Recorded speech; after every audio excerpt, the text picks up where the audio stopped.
Hat einen Tisch in seinem Wohnzimmer, und auf diesem schmalen, langen Tisch hat glaube ich, acht Kopf seiner Opfer platziert. Acht verschiedene Kopf. Das waren sein Lieblingsopfer. Und vor dem Tisch stand ein großer schwarzer Sessel. Sein Ziel war es, in diesem schwarzen Sessel sitzen zu können, umgeben von seinen Freunden, die niemals verlassen werden. Und schließlich sagt ich word Michigan modig fühlen. Ähnlich word ich Michigan modig fühlen, war der erste Serienmörder, den sie interviewt haben? Und erinnern sie sich an dieses Interview? Okay. Das erste. OJ. Ich glaub, eins meiner allerersten Interviews war mit Randy Woodfield, dem 15-Killer. Hat ein sehr interessant Vorgehensweise bei seinen Morden. War ein ziemlich guter Mann. Spielt für die Green Bay Packers, beaver sein Mordbeging. War Footballspieler. Ward aus dem Team geworfen. Ward ein Zeit lang ein Serienvertwaltiger. Ward nicht gefasst. Dan fing an, nax, when die Gesellschaft schlossen, herumzustriefen und sie aufzusuchen. Zum Beispiel ging einmal in einen kleinen Blumenladen, und die Besitzerin war hinten und schloss den Laden ab. Also ging zurück und verselt mit Kleeband. Das hat schon mit mehreren Opfern übergetan. Verselt also mit Kleeband und legt auf die Straße. Zwang auf den Jen zu legen, zog ein Pistol, hielt innen in die Stirn und druckte ab. Wir Frauen, in drei Fallen überlet, ich davon durch ein Freundin. Ich sagt, ich muss wissen, warum nicht gerettet hat. Also ging ich zu dem ersten Opfer, der Besitzerin de Blumenladens. Und ich sagt, hat dich im Hinterzimmer. Du warst mit Kleeband gefesselt. Du lagst auf dem Boden. Hielt dir ein Pistol in die Stirn, den Abzug gedruckt. Du weißt jetzt, ist, denn du weißt, dass schon mehrere Frauen vor dir gerettet hat. Du wusstest also, dass du sterben würdest. Ich fragt, hattest du Angst? Und antwortet, ich war entsetzt. Ich fragt, warum hat dich denn nicht gerettet? Und ich wusste warum. Und ich wollte, dass es mir sagt. Sie sagt, Nun, ich hab genau das getan, was gesagt hat. Ich sagt, ja. Und hast du gut und nicht gefleht? Nein, ich hab einfach getan, was gesagt hat. Und die bleibst du hut nach, weil du genau das getan hast, was gesagt hat. Du hast kein Angst gesiegt. Alle wir Frauen waren gleich. In einem Fall waren es zwei Frauen, und macht 10 Witze mit ihm. Sie zeigten kein Angst. Warum also die Mühe? In zu Toten? Muss dies Angst auslösen. Das war ein faszinierend Erfahrung. Danach interviewt ich Randy Woodfield, den I5-Killer. Und es war wieder ein lehrreich Erfahrung. Ich saß 45 Minuten im Verhörum und wartet auf ihn. Schließlich fragt ich den Warte. Wo ist denn? Nun, sitzt da. Auf seiner Pritsch. Weiß, dass du da bist. Ich sagt, okay, das ist ein Spiel. Das ist das Spiel. Und ich lerne daraus. Will die Kontrolle haben, weil Michigan nicht kennt, aber ich kenne ihn. Will mir sagen, dass das sagen hat. Na gut, kein Problem. Ich hab daraus gelernt. Schließlich kommt heraus, und wir führen dieses 3-stündige Verhör. Hat kein einziges Mal gegeben, dass die Mord begann haben. Niederlich wusste ich, dass die Mord begann hat, aber ich hört ihm zu und ließen reden. Und ich lernt seinen Narzissmus kennen. Strahlt Narzissmus aus unglaublich. Ein echter Narzisst. Antwortet auf Zeitungsanzeigen. Sucht Frauen, die Männer zum Reden suchten. Und dann schickt Innenbilder von sich in einem Stringtanga. Und schrieb Adonis, Apollo oder Adonis und bat ihm nach die Bilder von sich und einigen Frauen zurückzuschicken. Ja, hat also dies Anhängerschaft, dies Groupies, die ihm hinterherliefen. War ein guter Mann. Das war Randy Woodfield. manipuliert journ. Und das tut immer noch. Sitzt immer noch im Staatsgefängnis von Oregon. Ich habe viel von ihm gelernt. Nicht nur, weil mir die Mord nicht gestanden hat, sondern auch, weil mir die Art, wir MIT mir und über und ihr Sprach, tief Einblick in das Wesen einer narzisstischen Persönlichkeit gab. Warum ist es wichtig, Serienmörder zu interviewen? Warum ist es wichtig, Serienmörder zu interviewen? Es ist ein seltenes Verbrechen, ein relativ seltenes Verbrechen. Das FBI schätzt, dass es in den Vereinigten Staaten etwa 35 davon gibt. Es ist also ein sehr geringes Zahl, aber wir sind fasziniert davon, weil es so ungewöhnlich ist. Daher besteht großes öffentliches Interesse daran, auch für Michigan als akademischen Forscher und Praktiker. Ich muss die Dunkel Seat verstehen, Präventivmaßnahmen ergreifen zu können, damit wir die Strafverfolgungsbehörden bei der Jagd auf SIE unterstützen und SIE zur Rechenschaft ziehen können. Verhaftungen und Maßnahmen, SIE zu stoppen, beaver SIE Menschen toten. Wir müssen die Sensationstier in dieser Art von Arbeit überwinden, denn wir waren Profiler. Ja, ich erstelle Profil. Ich führe Profil durch. Aber ich besiege Michigan nicht als Profiler. Das ist sehr Hollywood-mäßig. Ich bin jemand, der dies Menschen verstehen möchte, die Psychologie des Verbrechens, die Psychologie der Gewalt und wie Menschen so werden. Und je länger ich in diesem Bereich arbeite, desto mehr lernen wir über die Sprung. Und das meist, nicht alles, aber wahrscheinlich das meist, liegt in Kindheitstraumata und wohin dies Menschen führen. Wir haben gelernt, dass Männer und Frauen unterschiedlich auf Traumata reagieren und wie SIE dies verarbeiten. Manch greifen zu Gewalt, während Frauen im Allgemeinen eher nicht zu Gewalt greifen, wenn SIE und ihr Dient tun. Deshalb sind nur etwa 16% der Serienmörder weiblich, while Frauen im Allgemeinen und ihr Wedge finden, MIT ihren Traumata Zeugen als Männer. Und wir wurden unterschiedlich sozialisiert. All dies Dinge, die wir lernen, können wir dann weiterlegen. Die Mythen über Serienmörder. Wenn man wirklich über die Opfer und ihr Schicksal nachdenkt, wird einem das grauenhaft bewusst, was dies Menschen ihren Opfern angedient haben. Es geht also keineswegs darum, dies Menschen zu verherrlichen. Empfinden die Serienmörder, die sie treffen und interviewen, oft Ruhe für ihr Verbrechen oder für ihr Opfer? Sehen SIE in das in diesen Interviews? Ein wirklich gut Frage zu Serienmördern ist, ob SIE Ruhe für ihr Verbrechen empfinden. Necros wie Jeffrey Dahmer empfinden Ruhe nicht, weil SIE Menschen getötet haben. Sie können keine Verbindung zu den Opfern aufbauen. Sie empfinden Ruhe darüber, dass ihr Leben verschwendet wird. Dahmer sagt, mein Leben war erbarmlich. Sprach nie über die Opfer, weil keine Verbindung zu ihnen aufbauen kann. Innen fehlt die Empathie. Das ist eins der Kennzeichen dieser Menschen. Innen fehlt die Empathie. Innen fehlt die Fähigkeit, Bindungen zu anderen Menschen einzugehen. Necrophile sind keine Psychopathen, sondern Soziopathen. Sie haben eine emotionale Bindung zu Leichen, nicht wahr? Tot Menschen, aber keine emotional. Anders bei häuslicher Gewalt. Jemand totet seinen Partner. Vielleicht liebt ihn, vielleicht hasst ihn. Aber war Psychopathen, die Toten, haben keinerlei emotionale Bindung. Soziopathen.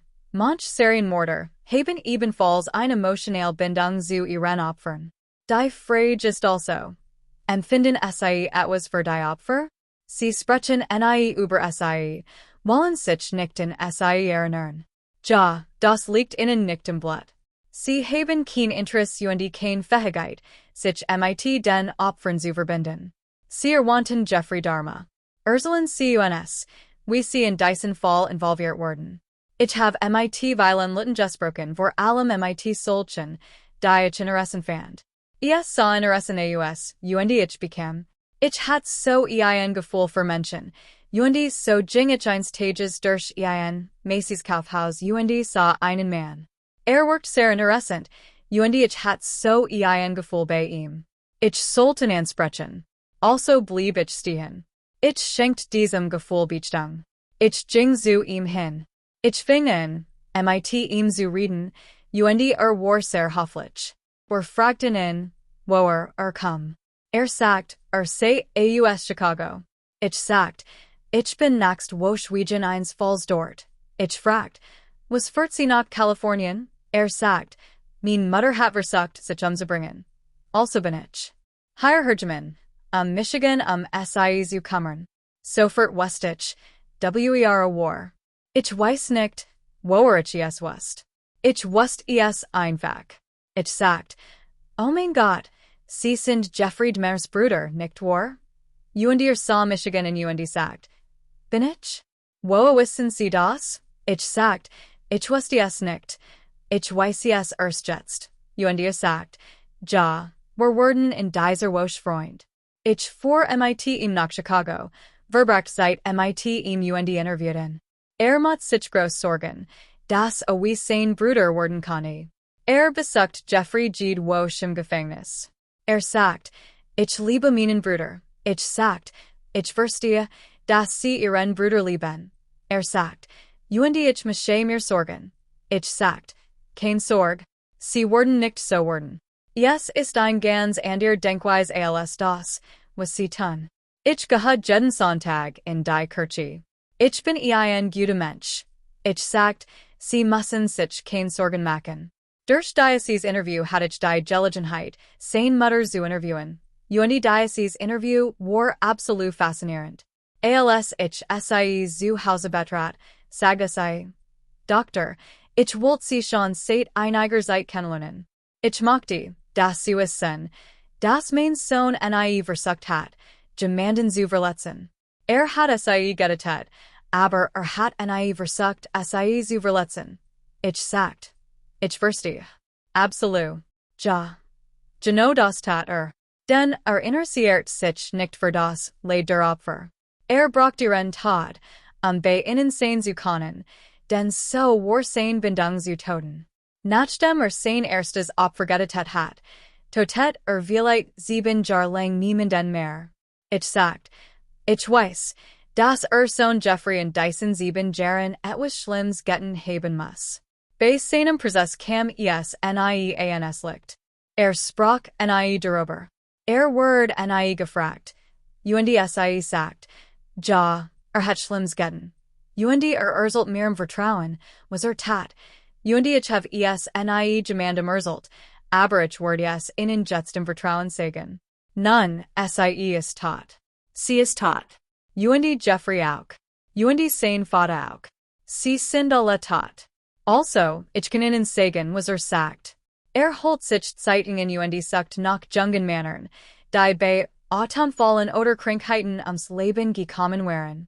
Dan ging zu den Aufbewahrungen. Dan ging zu den Beerdigungen. Dan ging zu den Friedhofen, wo die Toten begraben liegen. Nachts versucht sie auszugraben, weil bei ihnen liegen wollt. Wollt bei ihnen sein. Ich sagt, das klart vollkommen, wo kam, denn hat Fantasien. Und so beschritt ich einen anderen Weg, die Fantasien diese Männer zu verstehen. Denn wenn man Vernemungen durchführt, insbesondere in der Psychologie, get man bei Vernemungen nicht wirklich auf die Fantasien der Verdächtigen ein. Die Polizei wird dafür nicht ausgebildet. Deshalb war es mir wichtig, ihr Fantasien zu verstehen, denn Fantasien helfen uns zu verstehen, wo sie kommen, wo sie jetzt stehen und wohin sie gehen werden. Bei Jeffrey ging es darum, in zu verstehen. Sollte eigentlich für Michigan schreiben, aber dann rief eins Tages sein Mutter und sagt, Mama, ich will nicht mehr im Gefängnis sein. Ich weiß, ich bin zu gefährlich, draußen zu sein. Ich glaub, 3 Wochen später war tot. Und wird sich nicht. Nein, wird im Gefängnis von einem Mann mit einem Bleirohr eingriffen. Und ich bin mir sicher, dass sich nicht wird, weil das sterben wollt. Während meiner Recherchen über in Verstand ich in etwas besser, warum dies Opfer auswählt und was tat.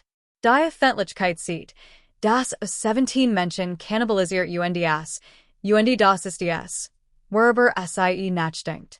Und ja, das hat getan.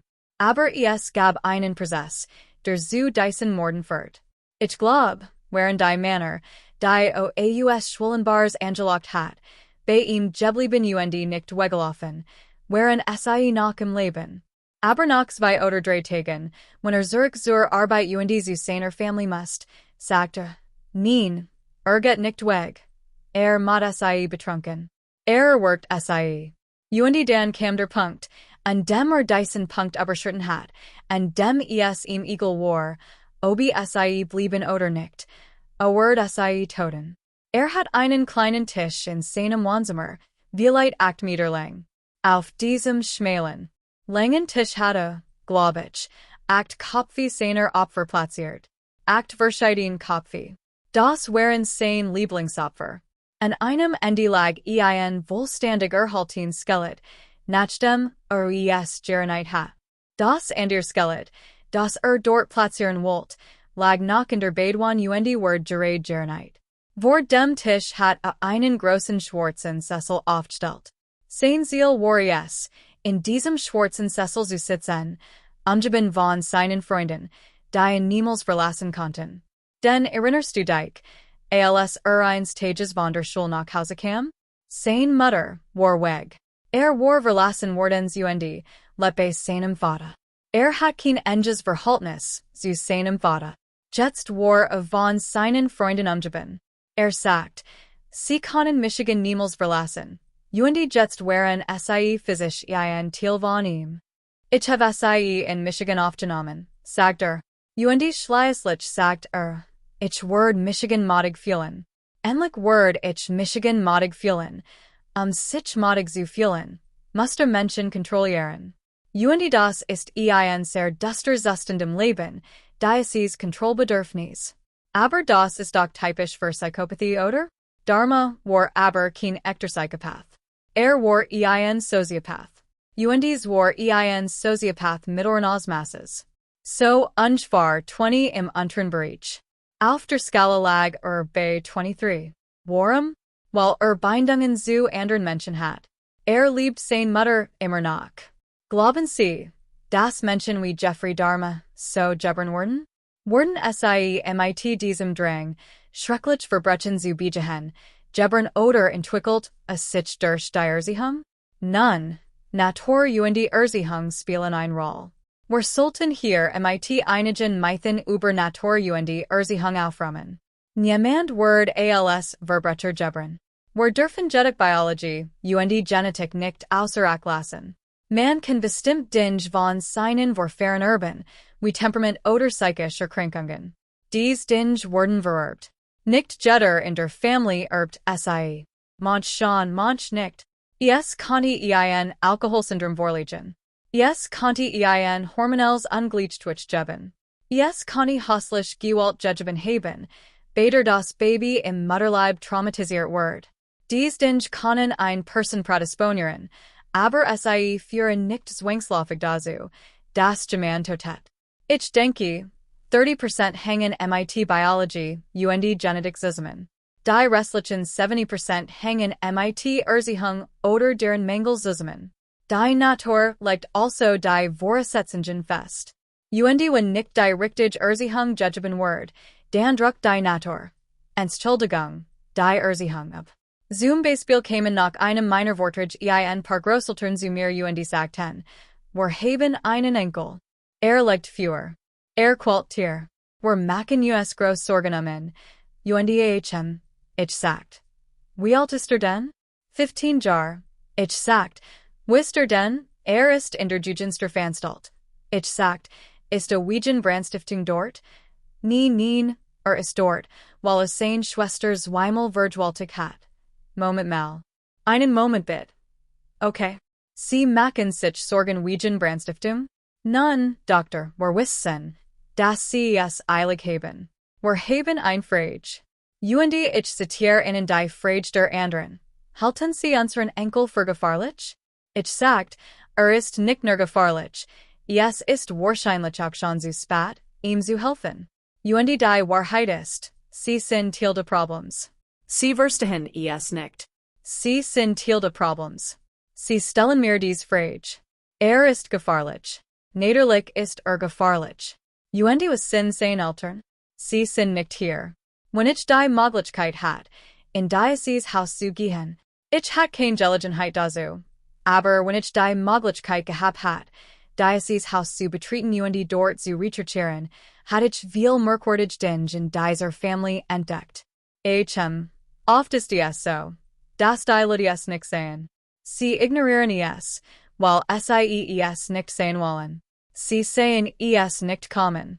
Sie haben gesagt, dass es in ihrem Arbeitsbereich oft gestreut wie sie hungen geht. Ja. Zerbrochen Familien, was ich sehr interessant fand. Es geht mir angesichts dessen, worüber sie gerade gesprochen haben, durchaus relevant. Ein kluger Mann sagt einmal, dass keiner Folge ein Versagen im Elternhaus aufwiegen kann.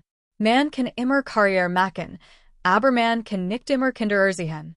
Und die Kinder sind unser wichtigstes Gut in der Gesellschaft. Wenn wir Kinder in jungen Jahren verletzen, wenn sie Bindungen zu ihren Eltern oder Erziehungsberechtigten aufbauen sollen, wenn wir dies Bindungen zerstören, dann können im Erwachsenenalter alle möglichen schrecklichen Dinge passieren, wenn nicht eingriffen wird. Das meist, was ich gelernt habe, stand aus den Traumata, die Kinder in ihrer Kindheit erleben. Wenn ich einen Tag lang die Welt regieren konnte, werd ich häuslich Gewalt reduzieren, denn wir sehen dies schrecklichen Dinge, die aus Familien mit vielen Traumata hervorgehen. Wir können nicht alles verhindern, aber ich denke, wir haben die Pflicht, häuslich Gewalt zu reduzieren. So, denke ich. Ich kann nicht alles gut machen, aber ich kann etwas Gutes tun. Und wenn wir alle etwas Gutes tun, können wir dazu beitragen, die Welt zu einem besseren Ort zu machen. Einer der aufschlussreichsten Fall, an denen ich je gearbeitet habe, war der Fall von Larry Hall, der 36 Studentinnen ermordet hat und jetzt im Gefängnis sitzt. Hat ein List mit 36 Namen von Frauen erstellt, die nach eigenen Angeben getötet hat. Hat zugestimmt, beider sich nach den Leichen zu helfen, unter der Bedingung, dass sein Mutter besitzen darf, des sein Vater Aida war. Hat also ein Zeit lang geholfen. Aber nachdem kein Leichen gefunden worden waren, stellten sie die Hilfe ein. Sie fragten Michigan also, ob ich bereit wäre, in Bundys Gefängnis zu besitzen und zu interviewen, in besser zu verstehen. Ich sagt, klar, also vor ich zum Bundys Gefängnis. Ich setzt Michigan nebenan, die Polizisten saßen in der Wand. Mein Rex bien berührt sein links. So na waren wir uns. Hat einen langen Bart, und ich mustard in und dacht. Das Wort ein wirklich interessantes Interview, denn ich merk, das Medikament nimmt. Und ich sagt, also Larry, kommen wir zur Sache. Du hast all dies Frauen umgebracht, und sagt, ja. Ich fragt, warum hilfst du der Polizei? Nun, sagten. Ich kann nach Hause und mein Mutter besitzen. Ich sagt, Larry, du kommst nie wieder nach Hause. Sie haben gelegen. Polizisten können lügen. Du kommst nicht nach Hause. Ich have es getan. Ich have ihn absichtlich provoziert. Ich wollte sagen, was in ihm steckt. Oh nein. Ich darf gehen. Also haben wir darüber gesprochen. Schließlich sagt ich, okay, Larry, tun wir mal so, als ob du nach Hause gehen konntest. Wie hast du dies Lied umgebracht? Sagt, nun, ich war ein Bürgerkriegsreenactor. Und bekam sein Kodeletten. Und sagt, ich trug ein konföderiert Uniform und reist durch das Land zu verschiedenen Orten, wo dies Nachstellungen de Bürgerkrieg stattfanden, und ich nahm in jede Stadt deren teil.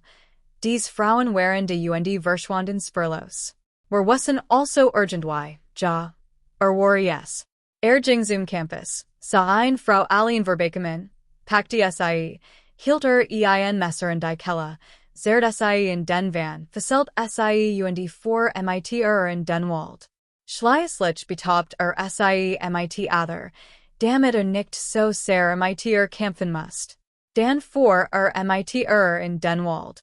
Sagt, ich bringe sie immer in den Wald, weil mein Vater Totengräber war. Hat mir beigebracht, wie man Gräber ausschaut, und ich bringe sie dorthin. Ich leg sie mit dem Gesicht nach unten auf den Boden und sie. Ich sagt, oder ich len sie in einen Baum und sie von hinten. Ich fragt, Larry, hast du einen Jemals beim Sterben gesehen? Hast du Jemals auf ihr Gesichter gestjot? Sagt, nein. Warum sollt ich das tun? Was sagt du es das? War kein Sadist. War es egal. Obi sie starben. Wollt sie nicht verletzen. Totet sie. Und das war wichtig. Ich sagt, Larry, mein nächst Frage ist wichtig. Hattest du jemals ein Freundin? Nein. Ja, ein Freundin. Ja. Hattest du jemals Sex mit einem Mädchen? Eine Frau? Nein. Ja. Mit irgendjemandem? Nein. Ich sagt, Larry, hattest du jemals Sex mit einer toten Frau? Ehrlich Michiganen. Na ja, vielleicht, sagt Naderlich hat das. Die Shalb totet sie. Ich entwickelt. Dies Theorie. Ich nannte sie relational paraphile Bindung. Die meisten Menschen binden sich auf normal Weiss und andere Menschen. Wir fühlen uns zweinander hingezogen, wir lernen uns kennen, wir erraten, wir verlieben uns, wir haben Beziehungen, auch kurzfristig und so weiter. Es gibt Menschen in allen Gesellschaften, denen die nötigen Fähigkeiten dazu fehlen. Sie sind unsicher. Sie wissen nicht, wie es geht. Und so sind wir alle sexuell Wesen und werden alle einen Weg finden, sexuell Bindungen herzustellen. Manch Menschen tun dies mit liken. Sie wissen nicht, wie man auf normaler Ebene intimist. Für sie ist die sexuelle Auseinandersetzung mit einer Leiche ihr Form der Sexualität. Und wir stellen fest, dass dies hauptsächlich Männer tun.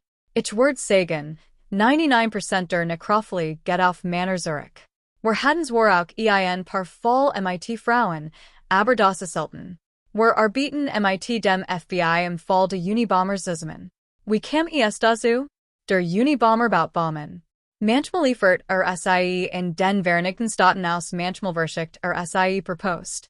Platziert ein Bomb in eine United Airlines Maschine. Manch glauben, sie sollt explodieren.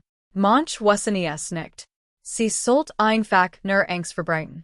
Sie explodiert nicht, aber wollt den Litten sagen, dass die Kontrolle hat. Dass dazu feig war. Und so begannen sie, in den Unabomber zu nennen. Das ging 15 Jahre so. Beaverich, Michigan einschaltet. Und es dauert 18 Jahre, bis endlich gefasst wird. Es war also ein lang Zeit. Ich war in Chicago. Ich bekam einen Anruf. Ich war in meinem Hotel. Der Anrufer fragt nach dem Fall. Ich war überhaupt nicht involviert. Deshalb konnte ich ihnen nicht wirklich helfen, weil ich Michigan darashalt. Ich versuch nicht, mir etwas auszudenken. Also sagte ich kann ihnen nicht helfen. Nachdem ich auftlich hatte ich das Gefühl, ich sollte ihnen einen Brief schreiben, weil ich oft in der gleichen Gegend wieder Unabomber gelebt hat. Ich hatte den Fall zwar im Kopf verfolgt, war aber nicht wirklich involviert. Also erstellt ich ein Profil. Jeder kann ein Profil erstellen. Ist ein weißer Mann und so weiter. Aber ich konkretisiert das Profil. Was denkt Wie kann sein? Was tat Ich hab das ganz kritisch durchdacht und den Diocese vierseitig Profil erstellt und dem FBI, BZW. Der Task Force geschickt. Ich sagt, wenn es ihnen hilft, umso besser. Wenn nicht, werfen sie es in den Müll. Ein Woche später rief Michigan die Task Force in und sagt, Doktor, wir bekommen jede Woche 100 von Briefen über den Unabomber. Sie scheinen mehr über den Fall zu wissen als selbst unsere Agenten. Wie kann das sein? Ich sagt, ich bin der Unabomber. Klick. Naderlich wissen sie, dass ich nicht der Unabomber war, weil sie ein Hintergrundüberprüfung von mir durchgeführt hatten. Ich erinnere Michigan. Als der Unabomber Ted Kaczynski sein Manifest in die Washington Post geschickt hat, die es sofort an das FBI weiterleitet, dass es mir wiederum innerhalb von 24 Stunden zukommen ließ. Ich sagt, das ist ein Mann mit sehr geringem Selbstwertgefühl. Let alien war verheiratet, sehr unsicher. aber sehr intelligent. Also, wir bekämen diesen Anruf, dass sie das Manifest hatten, und es sollt ein Treffen in San Francisco geben. Ich bin hingegangen, have meinen Urlaub mit meiner Family abgebrochen, bin nach San Francisco geflogen und betritt diesen Raum mit all diesen Agenten. Der Unabomber sagt, a word niemanden mehr bombardieren, when we're sein Manifest veröffentlichen. Was meinst du? Und dieser Agent sagt, nun, wir sollten es veröffentlichen, denn wir ja niemanden mehr bombardieren. Ich sagt, nein ich sagt, Moment mal. Ich stimme zu, dass wir es veröffentlichen sollten, aber nicht nur, weil niemanden mehr bombardiert. Wird jemanden anderen bombardieren. Ich garantiere euch, wir müssen es veröffentlichen, weil uns dadurch Zeitwirtschaft. Aber wird jemanden anderen bombardieren, denn wenn niemanden mehr bombardiert, hört auf zu existieren, richtig? Sein Baumen sind sein Stimme. Erinnerst du dich, als das Bundesbad in Oklahoma in die Luft gesprengt? Word? Es waren etwas 6 Jahre vergangen, seit wir etwas von ihm gehört hatten. Der Bomber. Als die Bombe in Oklahoma explodiert, want ich Michigan in meinen Kollegen und sagt, wart ab. Wir wurden gleich vom Unabomber verletzt worden. Ein Woche später sagte, ein weiter Bombe des Unabombers ist explodiert, wollte unbedingt gehört worden. Und als sein Bruder in Variet, spurten sie in Montana auf. Sie stellten ein Schildrat etwa 400 Meter von seinem kleinen Haus entfernt auf, einem winzigen Hauschen von etwa 5 mal 3 Metern, und fließendes Wasser und Strom. Und sie horten ihm zu, wir ein weiter Bombe baut. Dan gingen sie zu ihm, kurs beaver sie sunbereit war. Sie klopften in sein Tür, und war glücklich, endlich gehört zu werden. Wollte der Unabomber sein, denn wenn sprengt in die Luft? War neidisch. War schlauer. Wusste, dass schlauer war als alle anderen, die umbracht.